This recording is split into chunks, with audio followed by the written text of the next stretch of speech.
Assalamualaikum warahmatullahi wabarakatuh. Jumpa lagi di channel Global Eksakta, tempat nyaman belajar sains dan matematika. Adik-adik, kali ini kita akan mempelajari tentang pembahasan soal PTS IPA kelas 8 semester 2. Adik-adik, langsung saja ke soal yang pertama ya. Ini adalah materi tekanan. Oke, adik-adik, kita lihat di sini ada massa kotak ini 75 kg, gravitasi 10 meter per sekon kuadrat. Yang ditanya adalah tekanan. Adik-adik, kita tahu bahwa tekanan sama dengan gaya bagi luas alas. Oke adik-adik, maka tekanan gayanya, kalau tidak ada gaya maka kita mencari gaya dengan gaya berat. Gaya berat itu adalah massa kali gravitasi. Oke adik-adik, kita masukkan massa kali gravitasi bagi luas alasnya itu. Adik-adik tengok alas di sini ya, karena bentuknya persegi panjang kali lebar. Ini panjangnya 6, lebarnya 5 ya, panjang kali lebar. Oke adik-adik, langsung saja massanya 75 kali gravitasi 10 per panjangnya 6 kali 5. Oke, sehingga 75 kali 10 750, 6 kali 5 30. Oke adik-adik, ini kita coret nolnya, sehingga 75 dibagi 3. 75 dibagi 3 hasilnya adalah 25 Newton per meter kuadrat atau Pascal. Jawabannya D. Jadi kita langsung saja lihat soal yang kedua. Ada 4 balok mempunyai massa yang sama ya, M-nya sama. Balok yang memberi tekanan terbesar. Oke adik-adik, kalau massanya sama berarti gayanya akan sama, karena massa gaya kali gravitasi per A. Jadi A ini mempengaruhi tekanan. Jika A-nya besar maka P-nya kecil, dia berbanding terbalik adik-adiknya. Karena pertanyaan soal adalah tekanan terbesar, maka kita cari A atau luas alas terkecil. Kita lihat di sini adik-adik, yang option A 2 kali 4 ya. Ini alasnya adalah yang bawah sekali ini ya. Ya, 2 kali 4 8. Maka luas alasnya di sini yang A adalah 8 meter persegi. Yang B juga 2 kali 4 ya, 8. Yang C juga 2 kali 4 alasnya, 8 juga. Sedangkan yang D 2 kali 2. Ini luas alasnya 4 meter persegi. Dari 4 yang ini yang paling kecil luas alasnya 4. Maka untuk mencapai tekanan yang terbesar maka luas alasnya harus terkecil. Jawabannya D. Adik-adik, kita lihat soal yang ketiga. Ini sama halnya dengan soal yang kedua. Ini ada 4 buah benda dengan bentuk yang berbeda. Oke, diletakkan di lantai seperti gambar ini. Maka tekanan yang paling kecil sesuai rumus tekanan yang di awal kita sudah bahas, bahwa P sama dengan F bagi A. Maka luas alas mempengaruhi tekanan dengan berbanding terbalik. Jika luas alasnya besar, tekanannya kecil. Jika luas alasnya kecil, tekanannya besar. Pertanyaan soal adalah tekanan yang paling kecil, maka kita cari luas alas yang paling besar, yang alasnya terlebar. Ini atau ini atau ini atau yang ini. Ini meski ada 2 alas tapi dia kecil-kecil ya. Jadi untuk mencari tekanan terkecil yang luas alasnya terbesar, ini salah ya, yang paling besar luas alasnya ini. Ada lebar alasnya paling besar. Jadi jawabannya nomor 2B. Adik-adik, kita lihat soal yang keempat. Ini kotak memiliki tekanan. Tekanan ini kan adik-adik P ya. P. Diketahui gaya yang diberikan 200 Newton. Ini F ya. Maka luas alas, adik-adik, luas alas itu ya, kalau tekanan sama dengan F bagi A, maka A sama dengan F bagi P ya. F-nya adalah 200 Newton, P-nya adalah 20 Newton per meter kuadrat. Kita coret nolnya, 20 bagi 2 hasilnya adalah 10 meter persegi. Jawabannya D. Jadi kita lihat soal yang kelima. Ini ada akuarium ya, seperti ini bentuknya. Diketahui bahwa gravitasi bumi 10 meter per sekon kuadrat tekanan hidrostatis yang dialami ikan. Adik-adik lihat ini ada rho atau massa jenis dari zat cair ini, air ini adalah 1000 kg per meter kubik. Maka pertanyaannya adalah tekanan hidrostatis. Adik-adik kita tahu bahwa tekanan hidrostatis itu yaitu pH, rumusnya adalah rho kali G kali H, di mana rho adalah massa jenis zat cair yaitu 1000, gravitasi buminya 10 di sini adik-adik, 10. Kedalaman, adik-adik di sini kita harus hati-hati, kedalaman itu adalah dari permukaan air ke ikan ya. Oke, adik-adik kita lihat di sini dari permukaan air ke bawah sekali ya, dasar tempat dasar ikan ya, dasar air. Tempat dasar air itu 14 cm, sedangkan dari ikan ke dasar 4 cm, maka hanya ini adalah 14 dikurang 4 ya, karena yang kedalaman itu adalah dari air ke ikan, bukan dari ikan ke bawah ya. Jadi H sama dengan 14 cm dikurang 4 cm, maka jadi 10 cm. Adik-adik ini H yang kita pakai, tetapi ini dalam cm, harus kita rubah ke meter, sehingga H yang kita cari yang 10 cm ini kita rubah ke meter menjadi 0,1. Kenapa? Karena dibagi 100 ya, 0,1 meter. Maka hanya kita ganti 0,1, maka 1000 kali 10 kali 0,1 hasilnya adalah 1000 Newton per meter kuadrat. Jawabannya C. Adik-adik kita lihat soal yang ke-6, ini adalah gambar alat hidrolik berbentuk pipa U. Maka ini kita langsung saja adik-adik menggunakan hukum Pascal, yaitu F1 per A1 sama dengan F2 per A2. Kebetulan yang diketahui adalah luas, tapi kalau nanti jari-jari atau diameter ini dikuadratkan yang bawah ini adik-adik ya. Ini A, ini ganti jari-jari 1 kuadrat, ini jari-jari 2 kuadrat. Seandainya diketahui jari-jari, tetapi ini diketahui A, maka F1 itu adalah gaya pada pipa 1. Pipa 1 ini gaya tekannya kita misalkan dengan X ya, diganti oleh berat balok X ya. Maka F1-nya X ya. Kita buat di sini X per A1-nya luas ini 5 cm kuadrat. F2-nya yaitu ini beban 500 Newton. A2-nya 100 cm kuadrat. Adik-adik, cm kuadrat ini tidak perlu kita rubah ke dalam satuan internasional ke meter kuadrat, karena ini saling menghabiskan nih, cm kuadrat ini habis ya. Oke adik-adik, ini atas dan bawah boleh coret ya. 0,2 buah ini kita coret sehingga menjadi X per 5 sama dengan 5 per 1. Kita kali silang adik-adik, ini X dikali 1, 1X, 5 dikali 5, 25 ya. 5 kali 5, 5 kali 5 25, sehingga X adalah 25 per 1. Ini kan 1X, kalau seandainya di sini 2 jadi 2X, jadi 25 per 2. Jadi kalau ini, karena ini 5 kali 5 di sini 1X, jadi 25 per 1. Hasilnya adalah 25 Newton. Jawabannya B. Adik-adik kita lihat soal yang berikutnya yang nomor 7. Ini ada benda 1, 2, dan 3 dengan massa segini dan volume segini. Ya adik-adik, di sini kita cari massa jenis ya adik-adik, karena massa jenis itu rho. Massa jenis adalah rho sama dengan M per V, massa dibagi volume ya. Ini kita bagikan adik-adik sehingga dapat massa jenisnya berapa. Oke, untuk benda 1 ini kita bagikan 96,5 dibagi 5. Hasilnya nanti kita cari rho-nya berapa.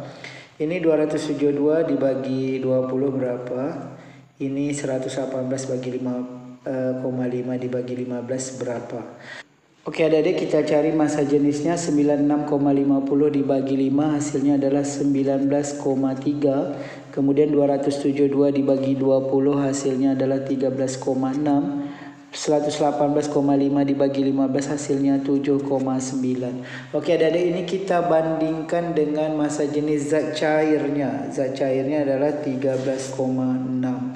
Maka yang 13,6 atau benda 2 ini akan melayang, berada di tengah-tengah. Karena syaratnya benda akan terapung atau mengapung apabila massa jenis benda lebih kecil dari massa jenis zat cair.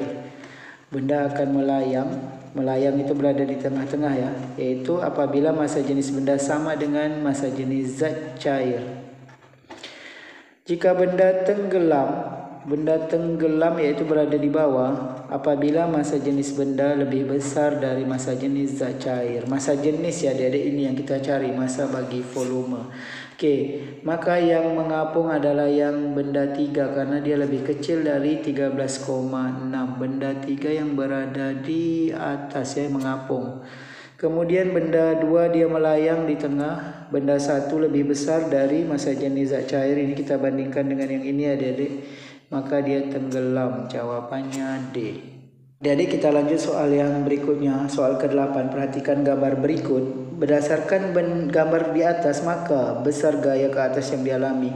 Gaya ke atas itu adalah gaya apung ya adik-adik. Kita lihat di sini. Di sini batu ditimbang dengan menggunakan neraca pegas tapi di udara, tidak di air.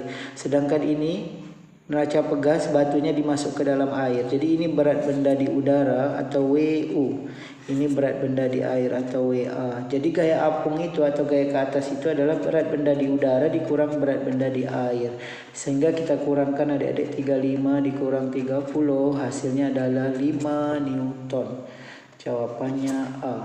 Adik-adik ini pasti soal hukum Pascal. Adik-adik lihat ini ada A1 dengan A2, AA, AB. Jadi maka rumusnya karena luas bawahnya F1 per A1 sama dengan F2 per A2. F1 adalah gaya F ini. Gaya F adalah yang ditanya. Maka F1 tetap adik-adik kita tulis F per A1 50 cm². F2 yaitu beban di sini. Bebannya adalah berat mobil 16.000 Newton. Per A2 luas di sini yaitu 4000 cm persegi. Oke adik-adik, cm² ini tidak kita rubah karena saling menghabiskan seperti yang telah kita bahas sebelumnya ya. Oke adik-adik, sehingga ini kita coret nolnya 3 atas 3 bawah. Jadi atas dan bawah boleh dicoret adik-adik ya. Ini tinggal F per 50 sama dengan 16 per 4. 16 dengan 4 bisa kita sederhanakan, sama-sama bagi 4. 16 bagi 4, 4. 4 bagi 4, 1. Sehingga sisanya F per 50 sama dengan 4 per 1. Kita kali silang adik-adik. F kali 1F ya, atau 1F sama dengan 50 kali 4. Kali silangnya gini, 50 kali 4, 200 Newton. Jawabannya C. Adik-adik kita lihat nomor 10. Perbandingan luas penampang permukaan yang kecil terhadap permukaan yang besar adalah 2:15. Luas penampang ya adik-adik. Jika gayanya 50 Newton pada permukaan kecil, maka pertanyaannya beban yang diangkat pipa hidrolik. Berarti ini adalah hukum Pascal yaitu F1 per A1 karena ini adalah perbandingan luas ya. Sama dengan F2 per A2. F1 nya yaitu yang berada di pipa kecil yaitu 80. A1 nya ini perbandingannya saja yang kita pakai adik-adik ya. A1 nya 2. F2 yaitu beban, ini kita cari F2 nya. F2 kan bebannya adik-adik. A2 15 perbandingannya saja kita ambil. Maka di sini ini 80 dengan 2 bisa disederhanakan, dibagi 80 bagi 2 dapat 40, di sini 1. Maka jadi 40 per 1 sama dengan F2 per 15. Oke adik-adik, ini kita tinggal kali silangkan ya. 1 kali F2 itu 1 F2 atau F2 saja. Terus 40 kali 15. 40 kali 15. Oke adik-adik kita kalikan. 15 kali 4 60 tambah 0 ini jadi 600 Newton. Jadi bebannya 600 Newton. Adik-adik kita lanjut soal yang berikutnya. Berikut ini yang merupakan jalannya udara pada sistem pernapasan. Oke adik-adik, itu mulai dari rongga hidung. Ini terbalik ya. Harusnya ada paring dulu ya adik-adik, dan di sini tidak ya. Oke, Oke, untuk yang B, faring, trakea, bronkiolus dengan bronkus ini sudah terbalik ya adik-adik. Harusnya bronkus dulu baru bronkiolus ya. Ini rongga hidung, faring, laring, trakea, bronkus, bronkiolus, alveolus, paru-paru. Jadi jawabannya C ya yang benar. Kalau yang D ini ya, ini terbalik di sini. Ini faring, trakea dulu baru laring. Harusnya faring, laring dulu ya. Oke adik-adik. Oke adik-adik, berikut ada faktor-faktor yaitu umur, golongan darah, jenis kelamin, suhu tubuh, dan warna kulit. Yang mempengaruhi pernapasan itu umur, jenis kelamin, dan suhu tubuh. Golongan darah dan warna kulit tidak adik-adik. Selain ini adalah aktivitas ya, aktivitas kegiatan, kemudian posisi tubuh. Ini juga mempengaruhi faktor-faktor yang mempengaruhi frekuensi pernapasan. Jadi jawabannya 1, 3, 4 D. Jadi kita lanjut soal yang ke-13. Pernyataan yang benar tentang mekanisme inspirasi. Inspirasi ini adalah udara yang masuk adik-adik ya. Sedangkan ekspirasi yang keluar. Berarti masuk dari luar ke dalam paru-paru. Ini mekanismenya seperti ini adik-adik. Diafragma dan otot dada berkontraksi, rongga dada membesar, paru-paru mengembung, udara masuk ke dalam paru-paru. Jawabannya C. Kalau ini udara keluar, ini ekspirasi ya. Oke adik-adik, kita lanjut ke soal yang 14. Sisa metabolisme yang dikeluarkan paru-paru. Oke adik-adik, kalau empedu ini dikeluarkan oleh hati ya. Oke, kalau urin ini dikeluarkan oleh ginjal ya, ini hati, ini ginjal. Kalau keringat ini dikeluarkan oleh kulit ya, ini yang dikeluarkan oleh paru-paru. Selain CO2 juga mengeluarkan uap air atau H2O. Jadi jawabannya adalah D. Adik-adik, kita lanjut soal yang ke-15. Ini perhatikan gambar berikut. Pada saat bernapas, udara dari luar dan masuk ke dalam organ X. Adik lihat organ X ini ya, berarti di sini adalah rongga hidung ya adik-adik. Di dalam organ tersebut terjadi, kalau di rongga hidung tidak pengikatan oksigen, kemudian tidak penguraian uap air, tidak pertukaran, ini terjadi penyaringan udara ya, sehingga benda-benda asing ya, udara kotor nanti tersaring di rongga hidung. Jawabannya D. Adik-adik, kita lihat soal nomor 16. Paru-paru seorang pasien penuh dengan cairan. Setelah dianalisis, ternyata juga ditemukan bakteri Streptococcus pneumoniae. Pasien tersebut terserang penyakit, ini penyakit pneumonia. Oke adik-adik, kita lanjut nomor 17. Tempat pertukaran oksigen dan karbon dioksida terjadi di alveolus ya adik-adik. Oke adik-adik, kita lanjut ke soal 18. Perhatikan organ manusia berikut: usus, ginjal, lambung, hati, mulut, paru-paru. Dari data di atas yang merupakan alat ekskresi yaitu ginjal, hati, paru-paru. 2, 4, 6. Jawabannya A. Adik-adik, kita lanjut soal yang ke-19. Zat sisa yang dihasilkan pada proses augmentasi yang terjadi di tubulus distal ya. Ini adalah urin sesungguhnya ya adik-adik, karena pada proses augmentasi itu terjadi di tubulus distal ya. Jadi pada tubulus distal ini terjadi proses augmentasi, yaitu terjadilah urin sesungguhnya. Jika tahap sebelumnya yaitu urin primer ini terjadi pada tahap filtrasi ya. Untuk urin sekunder ini dihasilkan pada tahap reabsorpsi ya adik-adik. Jadi jawabannya untuk proses augmentasi yaitu urin sesungguhnya. Oke adik-adik, nomor 20. Terjadinya pengendapan garam dan kalsium pada rongga ginjal menyebabkan penyakit. Ini kencing batu ya adik-adik. Oke adik-adik, semoga informasi singkat kali ini dapat membantu adik-adik dalam menghadapi PTS IPA kelas 8 semester 2. Demikian video kita kali ini. Terima kasih atas perhatiannya. Sampai jumpa pada video yang berikutnya. Jangan lupa like, share, dan subscribe channel ini.